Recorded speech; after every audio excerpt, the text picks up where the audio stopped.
Kjarnafæði.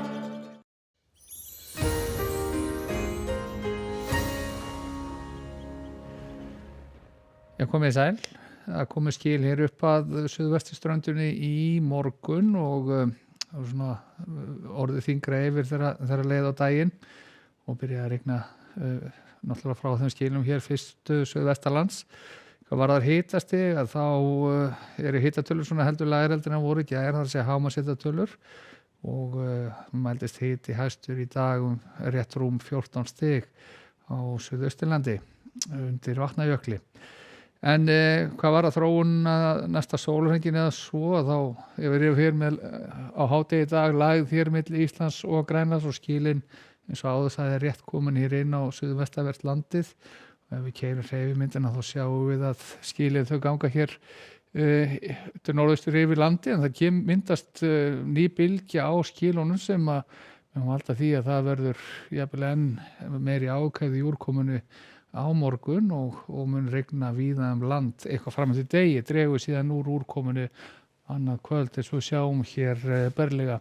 á þessari hreyfimynd. Hvað varðar hitasviðið þá að leita til okkar hlýrra loft sunnan úr höfum og við erum með svona tiltölulega kalda loftmassa hér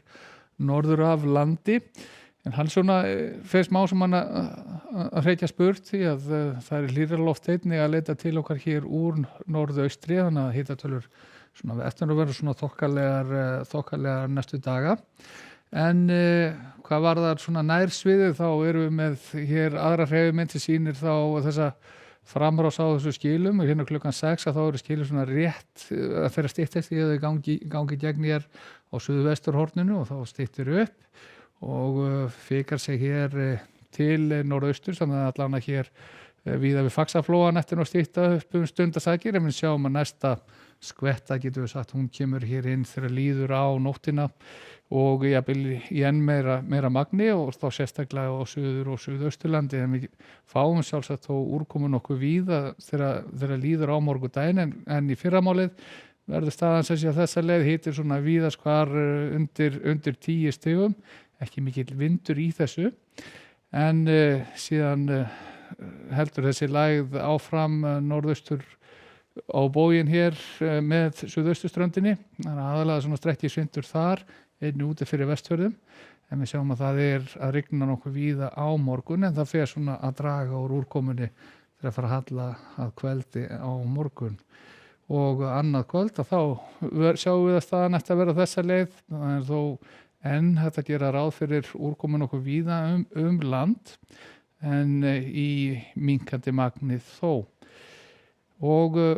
síðan fjarlægist nú þessi lægð fram til 50 dags og það verður svona tiltölulega stilt veður hjá okkur snemma á 50 daginn og ekki mikil úrkoma í þessu en eins og spáinni núna þá ætla næstu skil að koma hér inn á sunnanvert landið svona þegar að fara að halla að hádegi þá á 50 dag og við sjáum að það verður svona þurft að mestu leiti norðan til á landinu og jafnvel að sjá eitthvað til sólar á norðausturhorni landsins en þessi skil verður ekki mikil úrkoma í þeim og til dæmis hér við Faxaflóan þá ætti nú verða svona nokkuð þurft á 50. kvöld þegar skilin hafa farið yfir. Á föstudag þá ætlar að verða austlæg átt í þessu hjá okkur og jafnvel rigning víða land nema að vera skildi þá á norðausturhorni landsins og skilin þau ganga síðan þá norður yfir landið og verist alltaf að halda áfram með ykkur úrkomu bæði sunnan og vestan til á landinu þá á laugardaginn en ætti að verða sæmilega milt á norðausturhorninu og jafnvel fá góða sólakafla þar slóðir. En hvað varðar Evrópu að þá eru skúraleðingar nokkuð víða í vesturhlutanum og jafnvel þrumuveður. Við sjáum að hér það eru úrkomuflekkir að finna víða í vesturhlutanum en í suðausturhlutanum er hiti yfir 30 stigum og sólríkur dagur í vændum þar á morgun og gæðunum nokkuð miskipt í Frakklandi og Íberíuskaganum, vesturhluti Íberíuskagans, þar má búast við góðum skúraleðingum og jafnvel þrumuveðri en þegar þegar austan dregur ætti að verða sólríkara og ætla að enda hér á Kanaríum á morgun og þar stefnir í alveg fínan dag svona mestu leyti sem þetta gott að vera í dag, verið sæl.